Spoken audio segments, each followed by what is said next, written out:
Good afternoon to you all. Today I'm going to deliver the lecture for BBA 6th semester. There is a subject that is international finance, and in international finance I have delivered already in previous class about the international financial management, the basic concept of international financial management.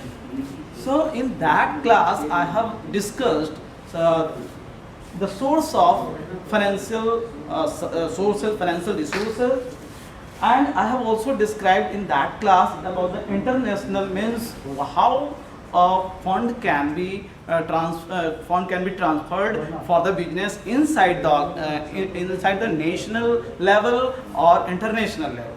So at international level, if there is a fund transfer in the position of exporting or importing the goods, after that the fund is transferred, maybe receivable or maybe payable to the other country. Now in source of fund we have already discussed about the equity share, preference share, bond, debenture, so on, the financial instrument which is used in financial management. One thing I would like to also recall, the concept of financial management, that is the judicious use of financial resources for the maximizing the value of the firm to achieve the desired goal. So here we are going to express the term like application of fund. This application of fund, this application of fund can be acquired at in fund flow statement, where payment is being done. Like if you say redemption of equity share, redemption of preference share, you can say. At the term of payment of dividend,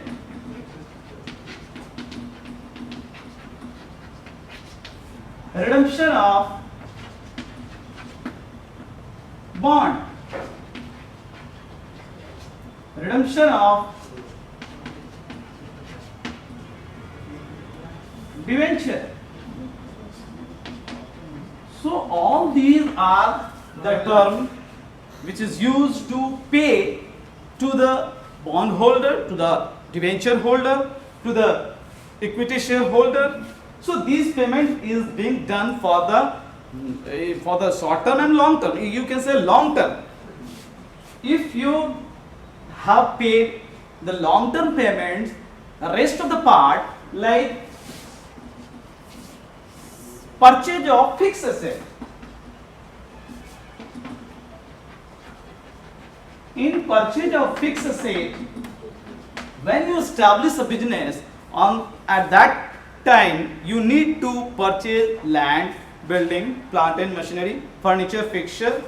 You need to have the patent and copyright, trademark, goodwill. All these would be required to have inside the organization. So for these purposes you need to pay the amount. That means you will have to outflow of fund from one country to another country or inside the domestic level. So you can say at the financial management is required at the age of national level and international level. We have already discussed the purchase of fixed asset. You would like to have loss of operation.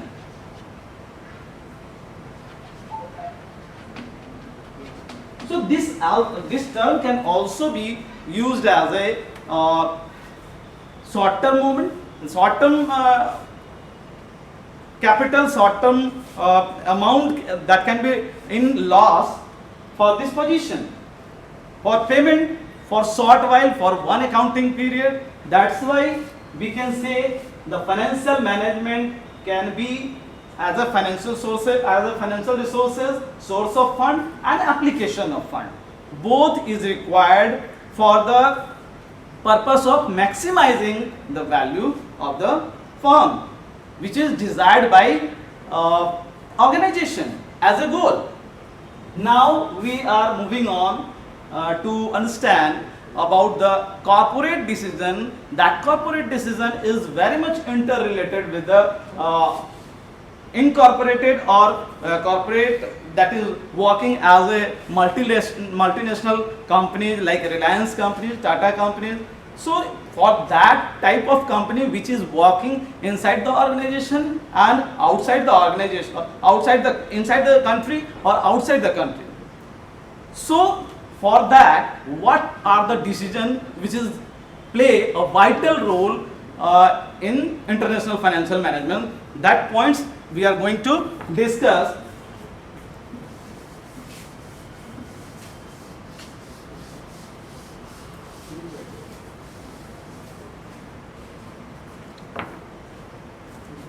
The first one is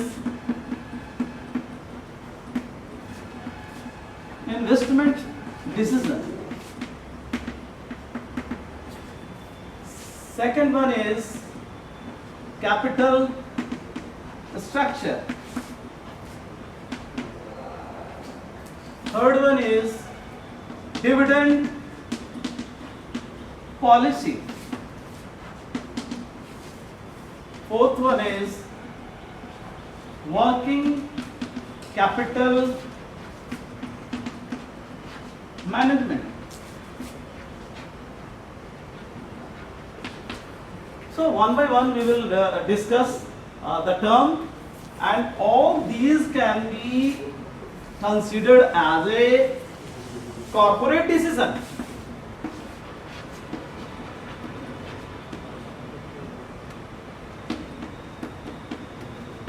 And this corporate could be multinational companies. This can be considered also like a multinational company, where as an example, Reliance companies, Tata companies, other FMCG company you can consider it. So now we are coming on what is investment decision. In investment decision, it is the responsibility of, it is the work profile of international financial manager to decide where to invest the fund, whatever is being procured by the fund manager. So for that, it's not very easy to invest the fund without any planning. For that, you need to have plan. For that, you need to have the accepting the project or rejecting the project. So for that condition, you need to have categorized in two parts, that is discounting factor and non-discounting factor. So non-discounting factor consists of payback period and average rate of return. But if you talk about the discounting factor, which consists of net present value and net present value, internal rate of return and profitability index. So in this non-discounting factor, you can accept or reject the project. Either that project is of national level or international level. So here you will analyze whether to invest in that company or not. For that purpose, there is a term, as an example I am going to discuss, that is a payback period. If more than 2 or 3 projects investing their fund and that amount is coming back in a shorter period, and some project is being coming back in a longer period, which one is accepted? So in those projects we have invested and that invested amount is coming back, pay back in a shorter period, that would be accepted first and further would be given as a secondary priority. So we can say that payback period, in a payback period, in short while that amount, that invested amount is coming back, that can be accepted. But if you talk about the average rate of return, in average rate of return, that amount can be accepted in the terms of percentage. That project which will provide that project which will give you the more percentage of return, that would be accepted, and that would not be provides you the more return, that would be given secondary priority. So just like I have discussed the investment decision, non-discounting factor and discounting factor. So I have explained two terms which is relevant to non-discounting factor. But if you consider about the discounting factor, in which net present value is assessed, in net present value, what happens? Cash flow is there. Cash flow means per year how much amount is coming as a profit, and then it would be deducted from the initial amount. So that will provide you the accumulation of total present value will be deducted from the initial amount. That will provide you the positiveness of the project. Then that positiveness of the project is considered as a net present value. So these are the concepts through which you can invest your amount in national level of the investment or international level of the investment. Now I am coming on capital structure. Capital structure means, as you know very well, capital is of two terms, that is owned capital and debt capital. And owned capital is of two terms, equity capital, equity share capital you can say, and preference share capital you can say. If you talk about the bond, debenture, so here as you know, capital is categorized into different parts, that is equity capital and preference share capital, bond, debenture. Preference share can also be of various types, like participative preference share capital, non-participative preference share capital, redeemable preference share capital, irredeemable preference share capital, convertible preference share capital, non-convertible preference share capital. So different types of preference share capital, debenture and bond is there. Now the term is capital structure. So we have a lot of another alternatives, but the question is how it is going to be proportion. Means their proportion, it doesn't mean only you will accumulate the amount in your organization from the equity. You should have proportion. How much amount can be acquired for from equity, and how much amount can be acquired for debenture, and how much amount is acquired from the preference share capital. So this is the major role of international financial manager, to accumulate the fund from the capital in a right proportion. That right proportion will give you the adequate position, not too excessive, not too less. So that will provide you the fund which is actually demanded to regulate, to circulate the fund inside the organization. That organization may be national or multinational. So this capital structure needs a maximum proportion should be maintained, through which a fund cannot be vested. Now we are coming on dividend policy. What is dividend policy? Why dividend policy is used?